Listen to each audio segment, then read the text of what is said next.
Magandang araw po. Assalamualaikum, malaikum assalam. Tingnan mo pare ha. Wala akong alam dyan. Ba't? Hindi ko nga alam yung sinasabi niya eh. Oh, bakit daw? Magandang araw po. Ako po si Jonathan Tan. Ako po isang mangangalakal sa barter. Galing po doon sa malayo-malayong lugar doon sa Mindanao po. Ngayon? Ay, baka gusto niyong bumili ng banig. Marami na kaming banig. Oh. Ay, naku, yung banig niyo, ibang klase. Ito po espesyal. Paano na naging special yung banig mo? Aba, ay sa halagang pong 50 pesos. Ay, pwedeng matulog ang 50 katao dito. 50 katao? Opo, 50. Ha?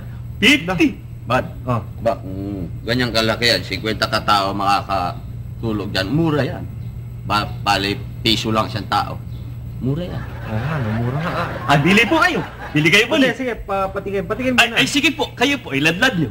Sigurado ka bang ano? Kasya po, 50 katao lang. 50. Subukan po namin. Opo. Yan po ang gamit namin. Baka naman tinulugan mo na to. Ay, marami po kami. Isang barangay po. Maganda po, hindi ba? Akala ko ba 50 katao? Lit ito May butas pa. Ay, hindi ko naman sinabi nakahiga eh. Nakatayo, kasya. Sige, tuloy kami. Tawag pa kay kapitbahay, kayong aso nyo. Pwede pa rito. Alam mo, pare, sa tingin ko, mas maganda kung sa kapitbahay mo nalang ialok. Ay, bakit po? Kasi alam mo, dito sa bahay namin, yung aso namin dito sa bahay, hindi sanay matulog na nakatayo. Ay, sigaw, naintindihan ko na. Maraming salamat Sigurado, po. bibili niya doon sa kabilang bahay. Opo, ibalot ko muna. Oo. Ba't ka sa akin nakatingin? Sinabi mo aso. Ay, hindi. So, nakaharap ka kasi. Dadaan ako eh. Padaan. Ito yung tali, oh.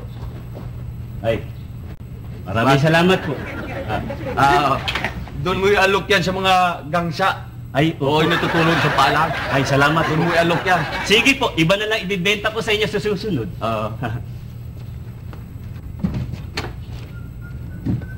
Tayo ha. Ano, kabayo?